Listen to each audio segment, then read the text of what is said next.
Hello guys, good morning. कैसे आप सब लोग? गाइस, सुबह हो गई है और मम्मा मेरे पीछे बना रहे हैं चाय और नाश्ता। और नाश्ते में आज बना था उपमा। तो मैंने बोला कि मम्मा पहले अपन दोनों चाय पी लेते, उसके बाद में अपन खाएंगे उपमा। और उसके बाद में देखिए गाइस, ये है गांव वाला झाड़ू। मैं इसको गांव वाला झाड़ू बोलती हूँ बिकॉज़ ये जो बाहर की गली वगैरह होती है, आंगन होता है, तो उसको साफ़ सफाई करने के लिए बहुत ही अच्छा रहता है। तो वो वाला ख़रीदा था, तो इसीलिए मम्मा उसको अच्छे से सेट करी थी ताकि वो टूटे नहीं। और उसके बाद में मैं करी थी अपना डेली रूटीन, वही चाय नाश्ता के बाद में सारे बर्तन वगैरह वो सब वॉश कर रही थी और रसोई वगैरह भी साफ़ कर ली थी। मैंने प्लेटफॉर्म वगैरह सब साफ़ कर लिया था। तो बस मेरा रूटीन वर्क चालू हो गया था। एंड गाइस, मुझे ना आप लोगों से कुछ बातें करनी थी, मतलब मेरे दिल की बातें। और शायद ये कुछ बातें आप लोगों के लिए भी बहुत ज़्यादा हेल्पफुल होगी। तो गाइज़, हुआ कुछ ऐसा कि मतलब है ना, आजकल मैंने देखा है और ये चीज़ें ना बहुत ज़्यादा हो भी रही है मतलब मेरे आसपास में। तो इसीलिए मैंने सोचा कि एज एन एमबीए स्टूडेंट, मतलब not an MBA student but मतलब I am MBA in finance. So I thought कि मुझे ना आप लोगों के साथ में ये सारी चीज़ें शेयर करनी चाहिए, क्योंकि अगर मेरे साथ भी ये चीज़ हो सकती है ना, तो ये मतलब जो पढ़ा लिखा वगैरह नहीं है ज़्यादा, या फिर जो थोड़ा भोला स्वभाव का होता है, तो उसके साथ में तो ये गड़बड़ बहुत ही ज़्यादा हो सकती है। तो गाइज़, हुआ कुछ ऐसा था कि थोड़े दिन पहले ना मैं ट्रैवल कर रही थी और तभी मुझे अचानक से एक फ़ोन आता है। तो उस फ़ोन में एक आदमी की आवाज़ थी और उस आदमी ने इतनी कॉन्फिडेंटली, मतलब इतना उसकी बातों में दम था और उसने इतने प्यार से मतलब बातें की मेरे से। तो स्टार्टिंग में उसने फ़ोन उठाते ही बोला कि हेलो बेटा वंदना, कैसे हो आप? तो मेरा नाम तो वंदना है, तो मैंने भी बोल दिया कि हाँ, मैं ठीक हूँ अंकल जी, आप कैसे हो, आप कौन हो? तो फिर क्योंकि नंबर थे तो इसीलिए मुझे पूछना पड़ा कि आप कौन बोल रहे हो। तो फिर उन्होंने बताया कि मैं मिस्टर कुछ तो भी नाम लिया था, मुझे नाम अभी याद नहीं आ रहा है, और मिश्रा उसने सरनेम बताई थी।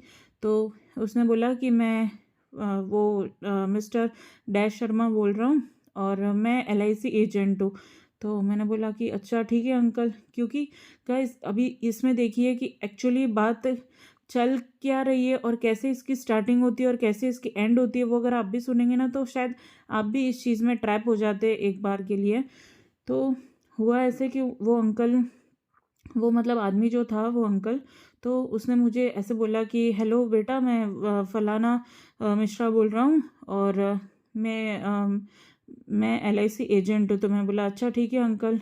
तो हाँ, और बोलिए। मैं बोला आपको मेरा नंबर कैसे मिला? तो फिर उन्होंने बोला कि बेटा वो आपके पापा से बात हुई थी मेरी और उन्होंने मुझे बताया कि जो प्रीमियम भरना था एलआईसी का, तो उसका है ना, मतलब वो उनके अकाउंट से हो नहीं रहा है, मतलब फ़ोन पे से। तो इस वजह से उन्होंने फिर मुझे बोला कि आपके नंबर से मतलब करवा लें। तो इसीलिए आपका फ़ोन मतलब चालू है क्या अभी, मतलब उसमें फ़ोनपे या पेटीएम वगैरह चल रहा है क्या?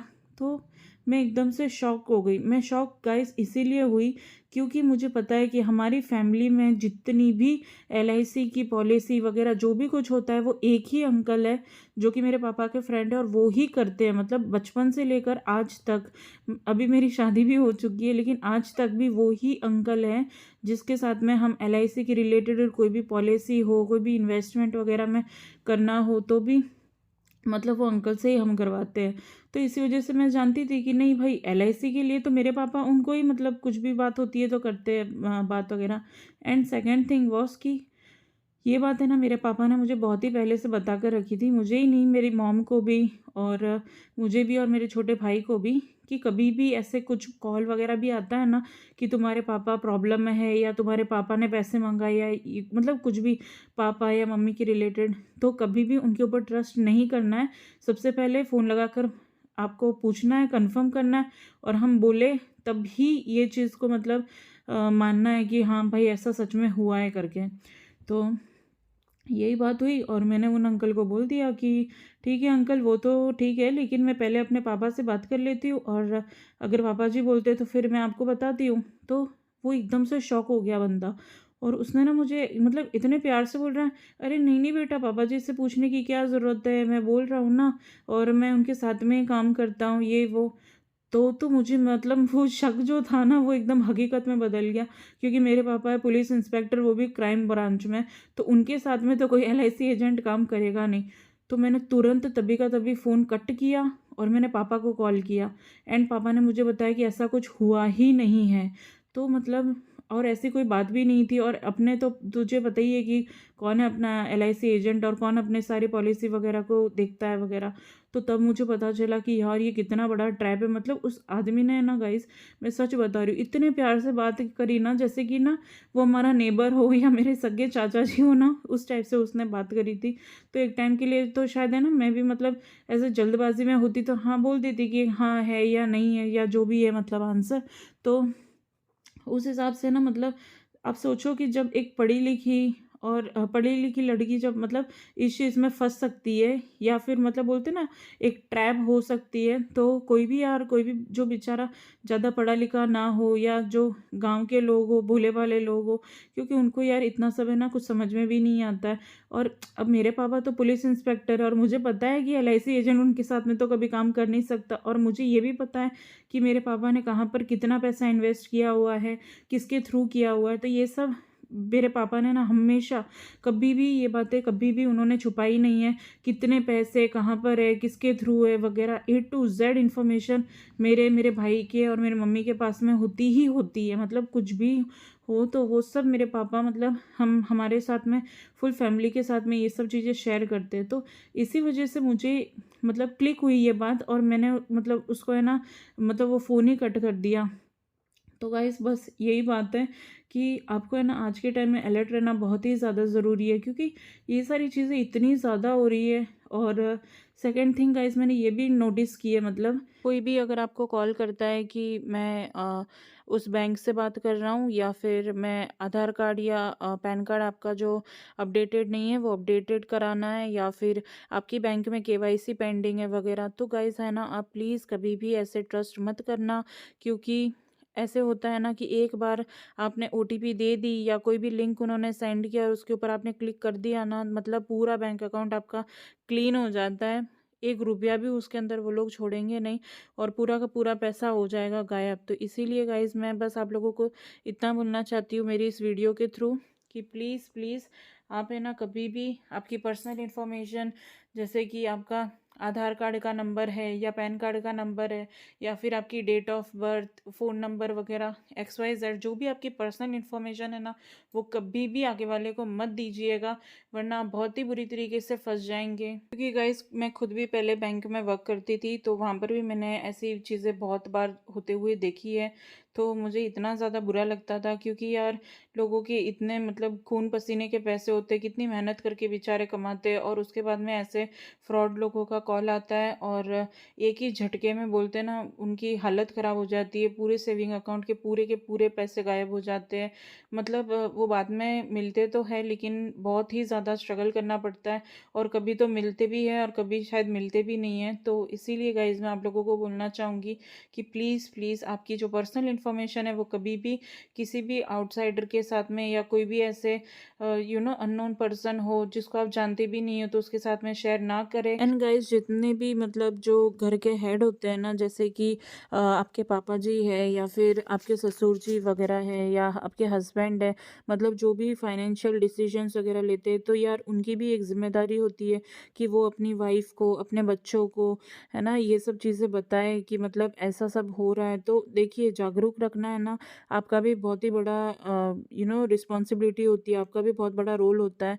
क्योंकि गाइज ये लोग है ना जो भी घर के हेड होगा वगैरह, तो उसको तो ये टारगेट करेंगे नहीं। ये सबसे पहले तो टारगेट ऑडियंस मतलब उनकी है ना यही होती होगी कि जो भोली भाली हाउस वाइफ्स है या जो ज़्यादा पढ़ी लिखी वगैरह नहीं है। क्योंकि जो पढ़ी लिखी है ना वो तो एक ही मिनट में समझ जाती है और वो तो फिर फ़ोन कट कर देती है, ब्लॉक कर देती है वगैरह। लेकिन जो बेचारी पढ़ी लिखी नहीं होती है, तो ऐसी ऐसी बातें करके उनको डराते हैं कि भाई ये करना पड़ेगा वरना आपका अकाउंट फ्रीज हो जाएगा, या केवाईसी अपडेट नहीं हुई तो ऐसा हो जाएगा। तो गाइस आप लोग भी है ना प्लीज़ ऐसे कभी भी किसी के ऊपर भी ट्रस्ट ना करें। और as an head of the family, अगर आप घर के मुखिया हैं, अगर आप पूरे घर के फाइनेंशियल्स वगैरह के डिसीजंस लेते हैं, तो ये आपकी ज़िम्मेदारी है कि आप आपके बच्चों को, आपकी वाइफ को ये सारी चीज़ें बताएं कि आपने कहाँ पर कितना पैसा इन्वेस्ट किया हुआ है, कौन सी पॉलिसी ली हुई है और किसके थ्रू ये सब मतलब करवाया हुआ है। क्योंकि यार देखो, कभी भी है ना, किसी का भी भरोसा नहीं होता है। कल को जाकर आपको कुछ हो जाए और आपका पैसा पैसा कहीं फंसा हुआ हो, तो फिर आपके बच्चों को और आपकी वाइफ को अगर पता ही नहीं है, तो बहुत ही ज़्यादा गड़बड़ हो जाती है गाइस। तो इसीलिए बस मैं यही बोलना चाहूँगी कि एक ज़िम्मेदार मुखिया बनना बहुत ही ज़्यादा ज़रूरी है। आप आपके बच्चों को, आपकी पत्नी को ये सारी चीज़ें बताकर रखें, ताकि कल जाकर आपके साथ में कोई भी धोखाधड़ी ना कर सके। एंड दोस्तों, यहाँ पर मैं एग कर रही हूँ बॉईल। तो पहले तो मैं 2 एग बॉईल करने वाली थी, लेकिन फिर मैंने सोचा कि नहीं, एक ही एग करते हैं बॉईल। तो इसीलिए फिर मैंने एक ही एग बॉईल कर दिया और उसमें डाल दिया मैंने नमक। तो गाइस, कभी भी अगर जब भी आप बॉईल करने के लिए रखते हैं ना, तो हमेशा उसमें आधा चम्मच या 1 चम्मच नमक डाल देना चाहिए। तो उससे होता ये कि छिलका जो होता है एग का, वो बहुत ही जल्दी से रिमूव हो जाता है। सो यहाँ पर बहुत ही अच्छी तरीके से कुक हो चुके हैं। उसके बाद में मैंने थोड़ा ऊपर से डाला लाल मिर्ची और थोड़ा सा डाला नमक। तो इससे ना बहुत ही ज़्यादा अच्छा टेस्ट आता है। एंड थैंकफुली मुझे एग ना खाने में अच्छे भी लग रहे हैं, तो इसीलिए, और ये बेनिफिट भी बहुत होता है इससे प्रेगनेंसी में। तो इसीलिए गाइस, और बात ये भी है ना कि जो भी चीज़ें आपको अच्छी लगती है ना, वो ही आपको प्रेगनेंसी में खानी चाहिए। हाँ, जंक फूड वगैरह ये सब अवॉइड करना चाहिए। अब देखो, कम्प्लीटली तो कोई भी अवॉइड नहीं कर सकता है, लेकिन जितना हो सके उतना जंक अवॉइड करके, और जो भी मतलब जिसमें प्रोटीन हो, कैल्शियम हो, आपके लिए अच्छी हो, विटामिन से भरपूर हो, तो वो सब खाते हैं तो बहुत ही ज़्यादा अच्छा रहता है। तो इसीलिए वही सारी चीज़ें आपको खानी चाहिए। तो और हाँ गाइस, ऐसा भी नहीं है कि अगर आप वेजिटेरियन हो तो कोई आपको फोर्स करे एग खाने के लिए, या फिर आप भी ऐसे सोचो कि नहीं मुझे भी एग खाना है या चिकन खाना है ये वगैरह। तो ज़बरदस्ती कोई भी चीज़ नहीं करनी चाहिए, क्योंकि वेजिटेरियन में भी बहुत सारे ऐसे ऑप्शन है जिसमें आपको वो सारी चीज़ें मिल जाएगी जो आपको नॉनवेज में मिलती है। तो गाइस, उसके बाद में ना मम्मी यहाँ पर बना रहे थे सब्जी। तो आज बन रही है हमारे घर पे राबड़ी की सब्जी। तो ये है राजस्थान की हाँ, सब्जी डिश है ये। तो ये ना होममेड होती है राबड़ी। तो इसीलिए ये मुझे ना खाने में भी बहुत ही ज़्यादा अच्छी लगती है। और यहाँ पर मम्मी ने तेल में डाल दिया है जीरा, उसके बाद में डाले इसमें हरे प्याज। तो वैसे नॉर्मल प्याज भी आप डाल सकते हो, लेकिन हरे प्याज से ना इसमें बहुत ही ज़्यादा अच्छा टेस्ट आता है। तो इसलिए मुझे बहुत ज़्यादा अच्छा लगता है। और तब तक यहाँ पर राबड़ी को कर रहे हैं वॉश। तो बस नॉर्मल जो पानी होता है ना, उसमें ही वॉश करते हैं। क्योंकि गाइस, होता ये है ना कि इसको हम बनाते घर पे ही है, और इसको फिर सुखाना पड़ता है, मतलब छत पर या आंगन में। तो उस हिसाब से कभी कभी उसके ऊपर मिट्टी वगैरह ऐसे कुछ भी हो जाता है, तो इसीलिए मम्मी उसको हमेशा वॉश करती है। उसके बाद में यहाँ पर मम्मी डाल रही है जो बेसिक्स मसाले हैं, मतलब मिर्ची, धनिया, हल्दी, ये सब। और उसके बाद में डाला थोड़ा सा नमक स्वाद अनुसार। तो ये सब डाल के अच्छे से कर दिया मिक्स, और उसके बाद में इसको अच्छे से फ्राई कर दिया। एंड जैसे ही मसाला थोड़ा सा पक जाता है ना, तो उसके बाद में यहाँ पर मम्मा ऐड कर रहे हैं राबड़ी। तो बस इसको ऐसे ही एक बार मिक्स कर देना है अच्छे से। और जैसे ही ये मिक्स हो जाती है, वैसे ही उसके अंदर आप डाल दीजिए थोड़ा सा पानी। और यहाँ पर देखिए गाइस कि है ना, मुझे ना ऑयल से बहुत ही ज़्यादा नफरत हो गई है, सरसों के तेल से स्पेशली। तो इसीलिए मैंने नाक बंद किया हुआ है। लेकिन फिर भी गाइस, मैं आप लोगों के लिए वीडियो बना रही हूँ, तो प्लीज़ लाइक करके ही जाना। कोई भी लाइक किए बिना जाएगा नहीं आज, क्योंकि बहुत ही ज़्यादा स्ट्रगल कर ली हूँ मैं आप लोगों के लिए। और यहाँ पर देखिए मम्मा ने ऐड कर लिया है पानी। तो अगर आपको झोल, मतलब जो ग्रेवी होती है, वो अगर ज़्यादा चाहिए तो फिर आप पानी ज़्यादा डाल दीजिए, और अगर कम चाहिए तो फिर आप कम पानी डालिए। तो उस हिसाब से आप राबड़ी की सब्ज़ी बना सकते हो, और ये खाने में बहुत ही ज़्यादा टेस्टी और यम्मी लगती है। और ये देखिए यहाँ पर रेडी हो चुकी है राबड़ी की सब्ज़ी, और उसके साथ में मैं खा रही हूँ रोटी। तो पहले तो है ना गाइस, ये घर में ही बनाते थे सब लोग, लेकिन आजकल बहुत, मतलब मार्केट में भी बहुत ही अच्छी राबड़ी अवेलेबल होती है, तो लोग बाहर से भी लेते हैं। लेकिन ये वाली जो राबड़ी है ना, वो हमने घर पे ही बनाई थी, मम्मा ने और भुआसा ने मिलकर। और उसके बाद मैं गाइस ना मैं थोड़ी देर सो गई थी और जैसे ही मैं उठी तो ये देखिए मेरे बैंगल ना टूट गया था। मतलब जैसे ही मैंने स्वेटर पहना तो पता नहीं कैसे ये बैंगल टूट गई और मेरा सेट बिगड़ गया बैंगल्स का। तो ठीक है अभी। और यहाँ पर देखिए मैं कर रही हूँ दूध गर्म, क्योंकि चाय मुझे पीने का आज मन नहीं था। और ये देखिए बेड़ा का मौसम, कितना प्यारा मौसम हो रहा है आज बेड़ा में।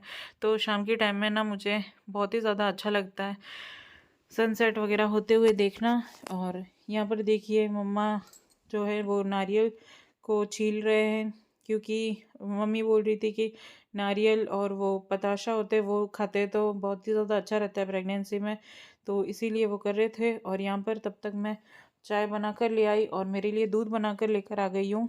तो इसीलिए अब हम आंगन में मस्त बैठेंगे, ठंडी हवा के मज़े लेंगे और नाश्ता करेंगे मतलब शाम का। और यहाँ पर देखिए मम्मी को ना हाथ में लग गई नाइफ से, तो वही मम्मी बता रही थी और गुस्सा हो रही थी कि मुंबई में तो कट मतलब किया हुआ ही मिलता है और यहाँ पर सब करना पड़ता है गांव में तो। और उसके बाद में गाइस हम गए अंदर और बनाया खाना, मतलब डिनर रात का। और उसके बाद में खाकर हम सो गए थे, तो रात की मैं रिकॉर्ड करना भूल गई थी वीडियोस। सो आज तक के लिए बस इतना ही। Thank you for watching my blogs. Bye bye.